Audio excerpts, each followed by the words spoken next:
Yo, what is up, my basketball family? How are we doing today? Welcome back to Green Team Productions, and today we're looking at the Denver Nuggets. So the Denver Nuggets played the Golden State Warriors in the first round of the playoffs this year. Of course, nobody expected the Denver Nuggets to beat the Golden State Warriors. Denver was working through some major injuries, and I would say that their second best player on the court was Aaron Gordon. But I was still excited to watch this series. I wanted to see if the back-to-back MVP in Nikola Jokic, I wanted to see if he could possibly come out and upset the Golden State Warriors by himself. And if you forgot, Nikola Jokic made history this season, not just with the back-to-back MVPs, but he was the first player in NBA history to have 2,000 points, 1,000 rebounds, and 500 assists in a single season, solidifying himself as one of the top players in the NBA, and arguably the best center besides Joel Embiid, of course. So once this Nuggets team is healthy, I have complete belief that they will be one of the contenders in the West, right up there with Golden State and the Phoenix Suns. But it all starts with them getting their starting point guard back in Jamal Murray. And for Murray, people really started to pay attention to him when the Nuggets went on their Western Conference Finals run in 2020 in the bubble. So the Denver Nuggets faced the Utah Jazz in the first round, in which they were actually down 3-1, but were able to come back due to the heroics to players like Jamal Murray. He was able to explode for a career-high 50 points in that infamous game where Donovan Mitchell also scored 51. Murray would go on to average 32 points, 6 assists, and 6 rebounds in that 7-game series, and they were ultimately able to defeat the Utah Jazz and go face the Clippers in round 2.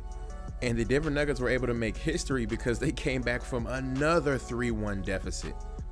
And that is something we probably won't see ever again in our lifetimes in the NBA. During this series, Jamal Murray was able to average 23 points, 6 assists, and 4 rebounds a game.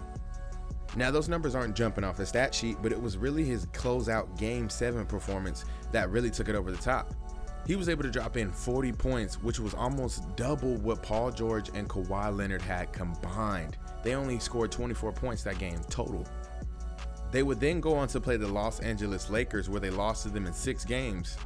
And even though they lost, Jamal Murray had a bump in numbers. He scored 25 points a game, 7 assists, and 4 rebounds. And people are quick to forget, but that 2020 Lakers team had one of the best defenses in the entire league. But with Jamal Murray's mix of shooting and athleticism, he definitely was causing a few matchup problems for the Lakers. So with his ascension, I was ready to see what he would come back and do that next season. But unfortunately, he suffered an ACL tear, which would keep him out the rest of that year and the entirety of this year. And that is not the only weapon that the Denver Nuggets were missing this year. And I really believe that this guy can be a nuclear talent one day. And that is Michael Porter Jr. And in my head, every time I watch him, I kind of envision him as a 6'10", 6'11" Klay Thompson. Because although he's not the greatest playmaker and is not best at putting the ball on the floor, Michael Porter Jr. has one of the prettiest jump shots in the league. And the stats prove that it's not only just pretty, but it's efficient. Every time Michael Porter Jr. steps on the court, he shoots 52% from the field, 42% from the 3, and 80% from the free throw line. And did I mention that he is a 6'10" skilled player? But at the same time, that is also something that can hinder him, because he came in with back injuries and he's been dealing with injuries ever since.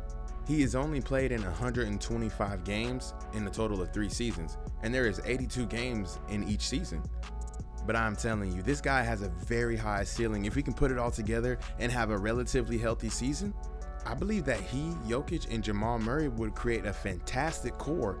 And you can't forget about the players that they have around him, and the young player in Bones Highland, and Aaron Gordon, Will Barton returning. So I have high hopes for the Denver Nuggets.